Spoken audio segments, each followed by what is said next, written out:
How is everybody today? Let's begin because we've got a lot to cover.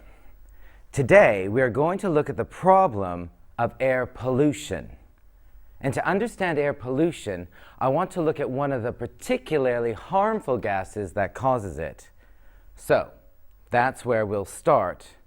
And then we'll move on to discuss trees. Yes, that's right, trees. And we'll look at how trees are a great low-technology solution to air pollution. Okay, so we have these two areas to cover. Let's start by looking at air pollution in urban areas, that is, cities. What we see in urban areas is that air pollution can be especially intense because the human population in cities is so big. When we look at population statistics for an urban area worldwide, these numbers are interesting. The world population is over 6 billion in 2005.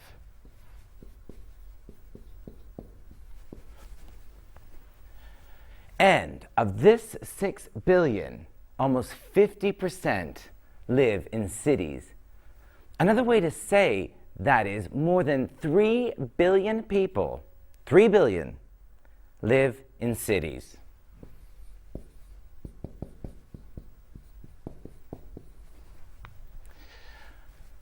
Why am I telling you these numbers? Let me explain why. It is important to understand these urban population statistics because when we look at the problems caused by air pollution in urban areas, we can see that in cities a huge number of people are affected by pollution. And we also see that it is the same huge number of people that cause the pollution as well. So cities are key places to look at the causes and effects of air pollution.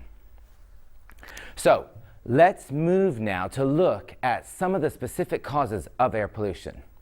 In order to give us an idea of how air pollution works, I want to explain the impact of one pollutant on air quality. The pollutant is a gas called sulfur dioxide.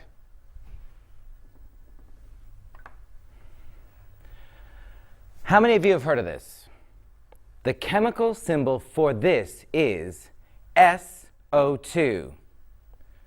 Sulfur dioxide is a mix of sulfur, the chemical symbol is S, and oxygen molecules. The chemical symbol is O2. The sulfur we are talking about is present in fuel. What I mean by fuel is material that is burnt to supply heat or power, like oil and coal. Okay, let's look at how SO2 is formed then. Let me put a slide up for you to look at while I explain the process. Okay? Here it is.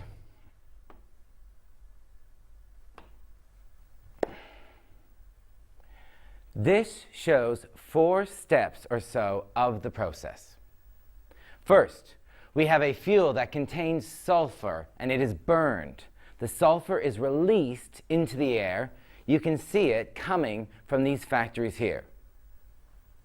Next, the sulfur then mixes with oxygen in the air. This becomes SO2, sulfur dioxide.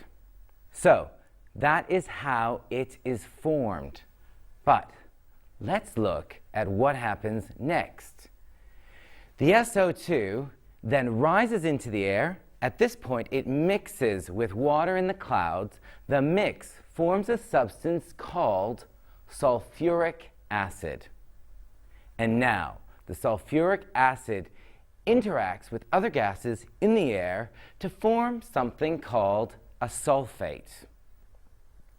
The 4th step shows that sulfuric acid then falls with the rest of the water in the clouds as something called acid rain.